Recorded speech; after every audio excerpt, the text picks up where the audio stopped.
નમસ્કાર મિત્રો. શબ્દ શબ્દ તો મારો, તમારો, આપણા બધા. આપણે બોલીએ, લખીએ, વાંચીએ, સાંભળીએ, એટલે કે ચારેક ઇન્દ્રિયથી તો એની સાથે કામ પાડીએ છીએ. અને મન જ્યારે કોઈ વાત સમજે, એ પછી એને વ્યક્ત કરે, ત્યારે એ અન્યને પાછી સ્પર્શે અને એમ પંચેન્દ્રિયનો પારાવાર લહેરાય. તો શબ્દ જો આપણો આટલો બધો પરિચિત હોય તો કવિનો શબ્દ એવું અલગથી આપણે કેમ કહેતા હોઈશું? કવિ કોઈ શું જુદો શબ્દ ઉપયોગમાં લેતા હશે?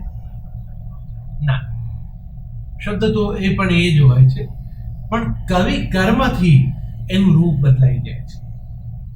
જેમ લાકડાનો એક જ ટુકડો કોઈ એક કારીગર હાથમાં લે અને એને એક જુદો આકાર આપી દે. કવિનો શબ્દ કવિ પ્રતિભાને બળે કવિતા કલા બનીને આવે છે. આપણા શબ્દ તો આપણને હાલતા ચાલતા અથડાય અને ઓળખાય પણ ખરા. કવિનો શબ્દ પરિચય માગે, યોગ્યતા માગે. એ શબ્દને આદત હોય છે, અધિકારી હોય એની આગળ ઉઘડે. આવો શબ્દ એમ જ્યાં ત્યાં સામો ન અથડાય.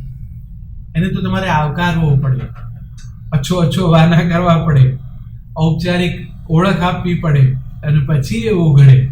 અંગતની સંગતમાં એ રંગત જમાવે. બસ આ જ હેતુ છે ભવન સંસ્થાન. ભાવકને સર્જકના શબ્દની સન્મુખ કરવા.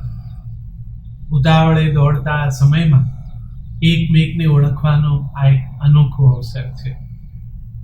પણ મૂંઝાશો નહીં, આમાં ક્યાંય જરાય ભાર નથી, કેવળ આભાર છે આપણા સર્જકો પ્રત્યે. કવિના શબ્દ સાથે રૂબરૂ કરવા માટે એક તજજ્ઞ પણ આવશે. એ તમને ઓળખ કરાવશે કવિના શબ્દની, અને પછી કવિ સ્વયં સન્મુખ થશે એમની કવિતા સાથે.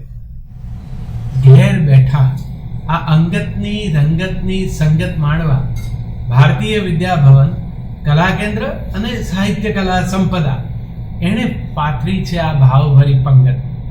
આવો, પધારો, જાણો અને માણો.